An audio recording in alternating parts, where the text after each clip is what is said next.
जय हिंद साथियों। आज के इस वीडियो में हम लोग चर्चा करेंगे बहुपद के बारे में।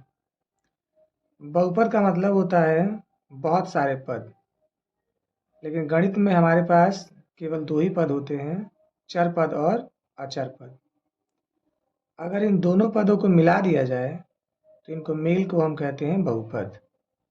लेकिन शर्त है कि यहाँ चर और अचर के मिलाने से जो पद हमें प्राप्त हो उस पद में चर पद की घात हमेशा पूर्णांक होनी चाहिए।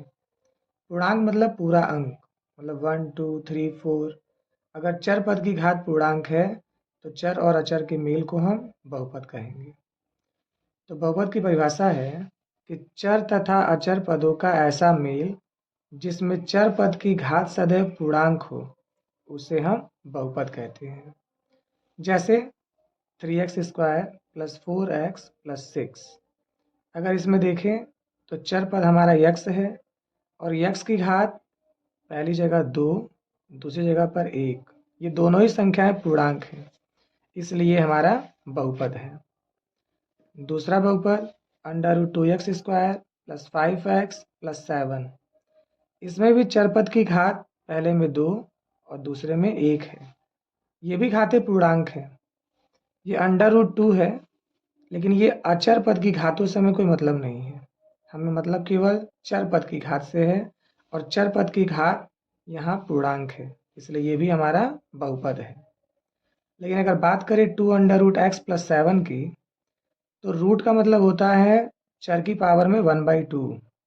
मतलब ये 2 इंटू एक्स की पावर 1/2 प्लस 7 है। इसमें हमारे चर की घात पूर्णांक नहीं है, चर की घात हमें 1/2 मिलेगी, इसलिए ये हमारा बहुपद नहीं है। तो बहुपद कन्फर्म कि चर और अचर का ऐसा मेल जिसमें चर पद की घात सदैव पूर्णांक हो उसे हम बहुपद कहेंगे। मतलब चर पद की घात पूर्णांक मिलनी चाहिए। अब देखते हैं बहुपद के प्रकार। तो हमारे चर पद की घात के आधार पर बहुपद बहुत सारे हैं। यहाँ हम 3 प्रकार के बहुपदों के बारे में चर्चा करेंगे। पहला रैखिक बहुपद, दूसरा द्विघात बहुपद, तीसरा त्रिघात बहुपद। सबसे पहले जानें कि रैखिक बहुपद क्या है। तो ऐसा बहुपद जिसमें चर पद की घात केवल 1 हो, मतलब चर पद की अधिकतम घात 1 हो, उसे हम कहते हैं रैखिक बहुपद। जैसे 3x plus 7, 9x plus 5, 7x minus 3। इन सभी में हमारे चर पद की अधिकतम घात केवल और केवल 1 है। तो ये सभी हमारे रैखिक बहुपद हैं। अब आए द्विघात बहुपद। तो ऐसा बहुपद जिसमें चर पद की अधिकतम घात 2 हो उसे हम कहते हैं द्विघात बहुपद।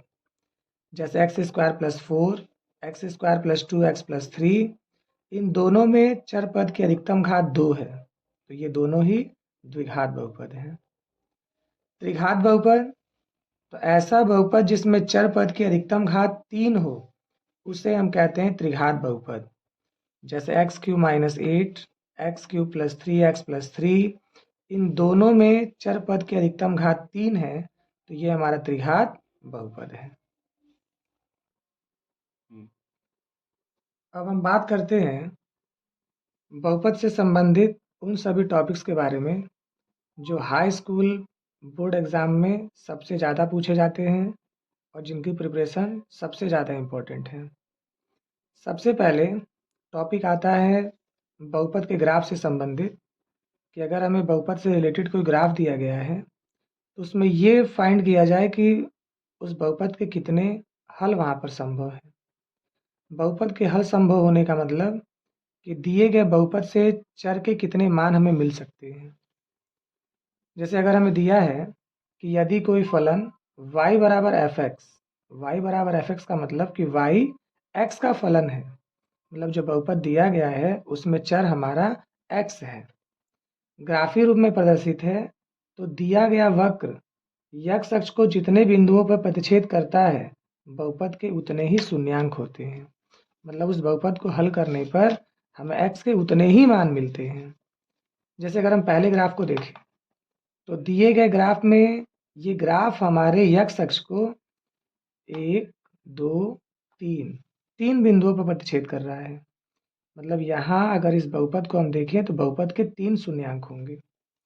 ये बहुपद हमारे वाई अक्ष को भी काट रहा है, लेकिन हमने पहले कहा था कि फलन हमारा y बराबर एफ एक्स है, मतलब फलन x में है। तो अगर फलन x में है तो x अक्ष को जितने बिंदुओं पर काटेगा हमें उन्हीं बिंदुओं से मतलब है, वही हमारे हल हैं। तो इस ग्राफ में हमारे वक्र ने 3 बिंदुओं पर x अक्ष को प्रतिच्छेद किया है, मतलब यहाँ इसके शून्यांकों की संख्या 3 है। अगर दूसरा वक्र देखें तो इस वक्र ने हमारे x अक्ष को 2 बिंदुओं पर प्रतिच्छेद किया है, मतलब यहाँ शून्यांकों की संख्या 2 है। अगला टॉपिक है द्विघात बहुपदों से संबंधित। द्विघात बहुपद के बारे में अभी हमने बताया भी कि ऐसा बहुपद जिसमें चर पद की अधिकतम घात 2 हो उसे हम द्विघात बहुपद कहेंगे। ये टॉपिक है द्विघात बहुपदों के शून्यांकों से संबंधित, जिसमें हमें द्विघात बहुपद दिया जाएगा और हमें उस द्विघात बहुपद के शून्यांक ज्ञात करने पड़ेंगे। कोई भी बहुपद जितनी घात का होगा उस बहुपद के उतने ही शून्यांक होंगे। अगर कोई बहुपद 2 घात का है तो उसके शून्यांकों की संख्या 2, अगर कोई 3 घात का है तो उसके शून्यांकों की संख्या 3 होगी। हमें यहाँ द्विघात बहुपद देखने हैं, तो द्विघात बहुपद में चर की घात 2 है तो इसके शून्यांकों की संख्या भी सदैव 2 ही रहेगी। अगर हमें कोई द्विघात बहुपद दिया है तो उसके शून्यांकों को हम ज्ञात कैसे करेंगे वो हम देखते हैं। मान लीजिए कोई द्विघात बहुपद दिया गया है 2x square plus 7x plus 6, हमें इसके शून्यांक ज्ञात करने हैं। तो सबसे पहले हम दिए गए बहुपद को समीकरण में बदलते हैं और इक्वल टू 0 करते हैं। तो हमने माना कि यदि 2x square plus 7x plus 6 is equal to 0। अब हल करने का तरीका कि x स्क्वायर के गुणांक और अचर पद का गुणा करेंगे। x स्क्वायर का गुणांक 2 है और अचर पद हमारा 6 है। अगर गुणा करें तो 2 छक्के 12। अगर हमारा अचर पद प्लस का है तो बीच वाले टर्म को हमें जोड़कर पाना है। अगर अचर पद का चिन्ह माइनस का है तो बीच वाले टर्म को हमें घटा कर पाना है। हमें मिला था 2 छक्के 12, मतलब 12 का ऐसा गुणनखंड जोड़ने पर 7 आ जाए। 12 का ऐसा गुणनखंड जोड़ने पर 7 आ जाए। हम गुणनखंड करते हैं तो 4 तिहाई 12, और अगर 4 में 3 जोड़े तो 7 भी मिलता है। तो हमने किया 2x स्क्वायर प्लस 4 में 3 जोड़ना था तो 4 plus 3 into x plus 6, bracket open करें तो 2x स्क्वायर 4 से मल्टीप्लाई करेंगे तो 4x और 3 से मल्टीप्लाई करेंगे तो 3x plus 6 is equal to 0। इसमें दो दो का पेयर बनाते हैं, तो पहले पेयर और दूसरे पेयर में से कॉमन लेने के बाद समान राशि बचनी चाहिए। अगर देखें तो पहले पेयर में से कॉमन है हमारे पास 2x अगर हम कॉमन लें तो यहाँ से बचेगा x और यहाँ से बचता है 2, तो हमें बचता है x प्लस 2। दूसरे पेयर में से अगर देखें तो 3 कॉमन है, बचता है x प्लस 2। अब इन दोनों में से अगर देखें तो x प्लस 2 कॉमन है, x प्लस 2 कॉमन लेने के बाद यहाँ से बचेगा 2x और यहाँ से बचता है 3। अब दोनों को हम बारी बारी से 0 दिखाएं तो जब x plus 2 is equal to 0, x is equal to minus 2। अगर दूसरे को 0 दिखाए तो 2x plus 3 is equal to 0, तो 2x is equal to minus 3 और x is equal to minus 3/2। इसी प्रकार अगर हमें दिया है 5x square minus 4x minus 12, तो सबसे पहले हम इसे 0 दिखाएं तो हमने माना 5x square minus 4x minus 12 is equal to 0। अब अगर देखें तो एक्स स्क्वायर का गुणांक 5 और अचर पद हमारा 12, गुणा करें तो 12 पच्चे 60। अब अचर पद हमारा माइनस में है, मतलब बीच वाले टर्म को हमें घटाकर पाना है। तो 60 का ऐसा गुणनखंड घटाने पर 4 आ जाए तो देखेंगे 10 छक्के 60 और 10 में से अगर 6 घटा दे तो 4 हमें मिलता है। तो 5x स्क्वायर माइनस माइनस यहाँ पे था तो हमने माइनस लगाया, और 4 हमें कैसे पाना था, 10 में से 6 घटा के, तो 10 minus 6 into x minus 12 is equal to 0। तो 5x स्क्वायर 10 से गुणा करें तो 10x और 6 से गुणा किए तो 6x minus 12 is equal to 0। फिर हमने पेयर बनाए तो ये दोनों एक पेयर में शामिल होंगे और ये दोनों एक पेयर में। पहले पेयर से कॉमन हमें मिलता है 5x, 5x कॉमन लेने के बाद बचा यहाँ से x, यहाँ से बचा 2, तो 5x इंटू एक्स माइनस 2। इस पेयर में से कॉमन है 6, तो 6 कॉमन लिए तो यहाँ से बचा x, यहाँ से बचा 2, तो बचता है x माइनस 2। अब दोनों पेयर में से x माइनस 2 कामन है, हमने x माइनस 2 कामन लिया, यहाँ से बचा हमारा 5x और यहाँ से बचता है 6। अब दोनों को बारी बारी से 0 दिखाते हैं, तो यदि x minus 2 is equal to 0, x is equal to 2, और अगर 5x plus 6 is equal to 0, तो 5x is equal to minus 6 और x is equal to minus 6/5। इस प्रकार से हम दिए गए द्विघात बहुपदों के शून्यांकों को ज्ञात कर सकते हैं। अगला टॉपिक आता है जिसमें हमें द्विघात बहुपद के शून्यांक मालूम होंगे और उन शून्यांकों की सहायता से हमें द्विघात बहुपद ज्ञात करना होगा। अभी पिछले टॉपिक में आपने पढ़ा कि आपको द्विघात बहुपद दिया गया था और आप द्विघात बहुपद के शून्यांक ज्ञात कर रहे थे, लेकिन अब हमें द्विघात बहुपद के शून्यांक ज्ञात हैं और हमें वो द्विघात बहुपद ज्ञात करना होगा जिस द्विघात बहुपद के वो शून्यांक हैं। तो अगर हमें द्विघात बहुपद दिया गया है, जैसे अगर हमें द्विघात समीकरण के मूल अल्फा तथा बीटा दिए गए हैं, तो सबसे पहले हम द्विघात समीकरण निकालते हैं। द्विघात समीकरण होता है x square minus alpha plus beta into x plus alpha into beta बराबर 0, जहाँ अल्फा और बीटा हमारे द्विघात समीकरण के शून्यांक हैं। अगर इस समीकरण से हम इक्वल टू 0 हटा दें तो ये बचा हुआ पद द्विघात बहुपद है। ये इक्वल टू 0 हम इसलिए लेके चल रहे हैं कि कभी कभी हमें दिए गए जो शून्यांक होंगे वो 1/2, 1/3, 1/4 इस रूप में होंगे। तो उस स्थिति में हमें एलसीएम लेके उसे सॉल्व करना होगा और सॉल्व करने के बाद हमें पता चलेगा कि हमारा द्विघात बहुपद का वास्तविक स्वरूप क्या है। तो पहले हम द्विघात समीकरण निकालेंगे और द्विघात समीकरण निकालने के बाद इक्वल टू 0 केवल हटा दीजिए, तो बचा हुआ पद हमारे द्विघात बहुपद को प्रदर्शित करेगा। जैसे चर्चा करें पहले सवाल पे कि यदि किसी द्विघात बहुपद के मूल अल्फा तथा बीटा हैं तथा अल्फा बराबर 2 और बीटा इज इक्वल टू 3 है, तो द्विघात बहुपद बनाइए। तो अभी हमने कहा कि द्विघात समीकरण का सूत्र है x square minus alpha plus beta into x plus alpha into beta is equal to 0।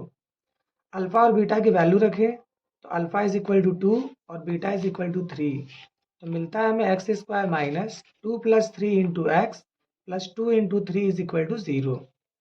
तो x square minus 2 plus 3 is equal to 5, 5x, और 2 इंटू 3 इज इक्वल टू 6, तो 6 इज इक्वल टू 0।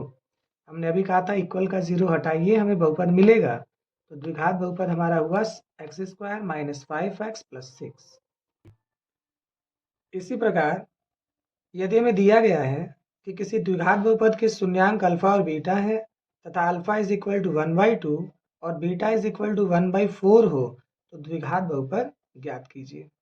तो पहले हम द्विघात समीकरण निकालते हैं। हमें मालूम है द्विघात समीकरण का formula x square minus alpha plus beta into x plus alpha into beta is equal to 0। अब अल्फा और बीटा की वैल्यू रखते हैं, तो अल्फा इज इक्वल टू 1/2 और बीटा इज इक्वल टू 1/4, तो हमें मिलता है x square minus 1/2 plus 1/4 into x plus 1/2 into 1/4 is equal to 0। ये 1/2 और 1/4 है, तो 2 और 4 का अगर हम एलसीएम ले तो एलसीएम मिलता है हमें 4। गुणा करें तो 2 2 सा 4 और 2 से गुणा करेंगे तो 2 एक कम 2, यहाँ 4 एक कम 4, 1 मिला तो 1 एक कम 1। यहाँ 1/2 में 1/4 का अगर गुणा करें तो मिलता है 1/8 इज इक्वल टू 0। यहाँ जोड़े 2 plus 1 is equal to 3, x square minus 3/4 into x plus 1/8 is equal to 0। अब यहाँ अपान में 4 है, यहाँ अपान में 8 है। अगर 4 और 8 का एलसीएम ले तो एलसीएम मिलता है 8। अब 8 से मल्टीप्लाई करें तो मिलता है 8x स्क्वायर, यहाँ बटे में 4 था तो 4 दूना 8 और 2 से 3 में गुणा किए तो 2 तिहाई 6, या 8 से 8 एक कम 8, 1 बचा, 1 से 1 में गुणा करेंगे 1 बराबर 0। अगर 8 का तिर्यक गुणा कर दे 0 में, 8 0 हो जाएगा, मिलता है 8x square minus 6x plus 1 is equal to 0। ये तो हमारा द्विघात समीकरण है। हमने कहा था कि द्विघात समीकरण के इक्वल से 0 हटा दें हमें द्विघात बहुपद मिलेगा। तो द्विघात बहुपद हमारा 8x square minus 6x plus 1 is equal to 0। आशा करते हैं कि आप सभी को ये वीडियो पसंद आया होगा। इस वीडियो में बहुपद से संबंधित उन सभी टॉपिक को शामिल किया गया है जो बोर्ड परीक्षा के लिए इम्पोर्टेंट है। अगर ये टॉपिक आप अच्छे से तैयार करते हैं तो बोर्ड परीक्षा में बहुपद से संबंधित सभी सवालों को आप अच्छे से हल कर सकेंगे। इसी के साथ जय हिंद।